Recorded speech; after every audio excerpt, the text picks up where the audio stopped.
সেই ক্রাইটেরিয়ায় ছাত্রলীগ একটা terrorist organisation হিসেবে পরিচিতি এবং পেতে পারে এবং রেকগনাইজড হতে পারে। আপনাদের মনে থাকবে গত বছর এই সময়ে 15 তারিখে ঢাকা ইউনিভার্সিটিতে আপনার তখনকার আওয়ামী লীগের সভাপতি যে ওবায়দুল কাদেরের এক কথায় 15 তারিখে ঢাকা ইউনিভার্সিটিতে সভাপতি ছিলেন সেক্রেটারি, তো ওবায়দুল কাদেরের কথায় আপনার যেই ক্র্যাকডাউন হয়েছিল ছাত্রদের উপরে ঢাকা ইউনিভার্সিটিতে ছাত্রলীগের দ্বারা, এবং সেটা তো আপনার পুরো জুলাই মাস জুড়ে জুলাইয়ের শেষ আমাদের আন্দোলনের শেষ দিন 5ই আগস্ট পর্যন্ত কন্টিনিউ করেছিল। এবং আমরা এখানে এসেছি এই মেমোরেন্ডাম একটা স্মারকলিপি দিতে, যেখানে আমরা দেখিয়েছি যে ইন্টারন্যাশনাল স্ট্যান্ডার্ডে যেই ক্রাইটেরিয়াগুলো পড়ে সেই ক্রাইটেরিয়ায় ছাত্রলীগ একটা টেররিস্ট অর্গানাইজেশন হিসেবে পরিচিতি এবং পেতে পারে এবং রেকগনাইজড হতে পারে। তো সেই রেকগনিশন যেন ইউএন থেকে ইন্টারন্যাশনালি শুরু করে এই প্রসিডিওরটা, সেই প্রসিডিওর শুরু করার জন্য আমরা এখানে স্মারকলিপি দিয়েছি। ইউএনের এখানে রেসিডেন্ট কোঅর্ডিনেটরের পক্ষ থেকে ইউএনের হিউম্যান রাইটস স্পেশালিস্ট হুমা খানের সাথে আমাদের মিটিং হয়েছে, এবং উনি বলেছে যে উনি আমাদের এটা দেখেছেন এবং এই যে একটা প্রসিডিং শুরু হয় আর কি, সেটা উনি অতি সত্বর শুরু করবেন, এবং উনি আশা রাখেন যে এইটার একটা পজিটিভ কোনো ইম্প্যাক্ট আমরা পেতে পারি।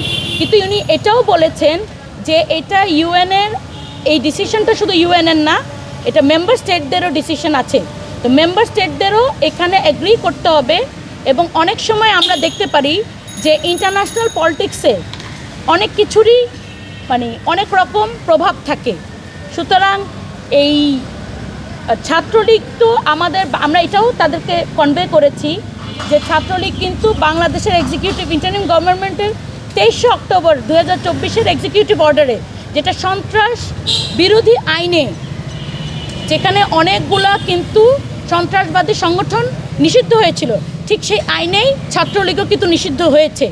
তাহলে ছাত্রলীগ কিন্তু এই ক্রাইটেরিয়াগুলো ফুলফিল করে। তারপরেও যেটা হলো ইন্টারন্যাশনালি যে ক্রাইটেরিয়াগুলো দেয়া আছে, যে হিউম্যান রাইটস ভায়োলেশনস, তারপর violence to advance political gain, তারপর creating a reign of terror, এগুলি সবই ছাত্রলীগ শুধু যে জুলাই করেছে তা না, এই যে গত 15 বছরের যে আছে 15 বছর যে শাসন আমলে, তখন আওয়ামী লীগ কিন্তু ছাত্রলীগকে তাদের অনেকটা প্যারামিলিশিয়া উইং হিসেবে রাস্তায় নামিয়ে দিয়েছিল, এবং ছাত্রলীগের দ্বারাই তারা এই ঝামেলাগুলো কন্টিনিউ করেছিল। আওয়ামী লীগ তাদের যে প্রত্যেকটা হাসিনা যে মানুষকে ভয়, ভীতি এবং একটা কনস্ট্যান্ট প্যারানয়ের মধ্যে রেখেছিল, সেটা কিন্তু ছাত্রলীগকে ব্যবহার করেছে। ছাত্রলীগ হলে হলে আপনার আয়নাঘরের মতো গুমঘর, আয়নাঘর এগুলি ক্রিয়েট করেছিল।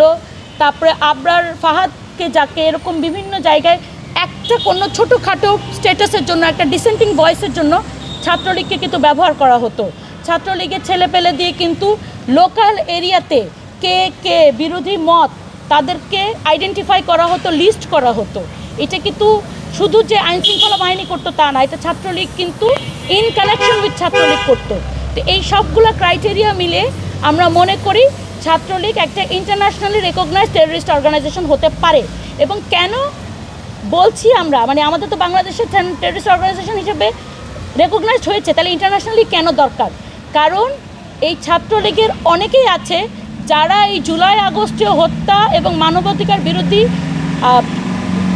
বিভিন্ন কর্মকাণ্ড করে এখন বিদেশে বসে আছে কোনো বিচার এবং তাদের যে প্রাপ্য শাস্তি ছাড়া।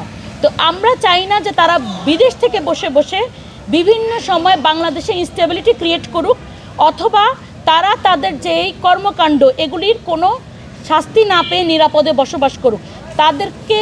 এটা আমাদেরকে বুঝতে হবে, শুধু ছাত্রলীগ নয়, যারাই আপনার হিউম্যান রাইটস ভায়োলেশন করবে, মানবাধিকার বিরোধী কাজ করবে, হত্যাকাণ্ড করবে, নিজের জনগণের উপরে কোনো অত্যাচার করবে, তাদেরকে এটা একটা এক্সাম্পল হিসাবে আসবে যে তাদেরকে আপনি পালিয়ে গেলেও বিদেশে গেলেও সেইটার একটা প্রতিফলন তাদের উপর থাকতে হবে, তাদেরকে দেখতে হবে। আমাদের তো একটা প্রসিডিউরাল একটা ব্যাপার আছে। আমরা প্রথমে চেয়েছি ইউএন যে ইনভেস্টিগেশনটা করছে তারা এটা শেষ করুক, কারণ আমরা এখন যেটা দাবিটা করছি আমাদের দাবিতে তো স্ট্রঙ্গার হয়ে গিয়েছে। যেমন ইউএনের নিজস্ব ইনভেস্টিগেশন আছে, কিন্তু আমার কিন্তু আলাদা করে কিন্তু আলাদা এভিডেন্স দিতে হচ্ছে না। ইউএন নিজেই তো দেখছে যে ছাত্রলীগ কী ভূমিকায় ছিল। তারপরে যে বিবিসির যে ডকুমেন্টারি, ওই ডকুমেন্টারিতে তো আমরা কিন্তু একদম ফার্স্ট হ্যান্ড দেখতে পাচ্ছি যে হাসিনা আপনার কীভাবে আপনাকে ইনস্ট্রাকশন দিচ্ছে যে লেথাল ওয়েপেন আমি ওপেন করে দিয়েছি, তোমরা মারতে থাকো, এটাকে বন্ধ করে দাও, যেভাবে পারো আন্দোলনকে দমিয়ে দাও। তো এই জায়গাগুলো একটা জায়গা, আসলে আমরা তো পলিটিক্যাল পার্টি, আমরা তো আসলে ইনভেস্টিগেটিভ কোনো দল না অথবা কিছু না। তো আমাদের জন্য একটা এভিডেন্স যদি ব্যাকআপ না থাকে, এগুলো আসলে করাটা ইউএন তো আপনার তো আমার কথাই চলবে না, এখানে কিছু এভিডেন্স থাকতে হবে, কিছু ইন্টারন্যাশনালি অ্যাক্লেম প্রসিডিওর থাকতে হবে। তো ওই জায়গাটা আমরা মনে করেছি এতদিনে কিছুটা ডেভেলপ করে গিয়েছে। ইউএনের নিজস্ব একটা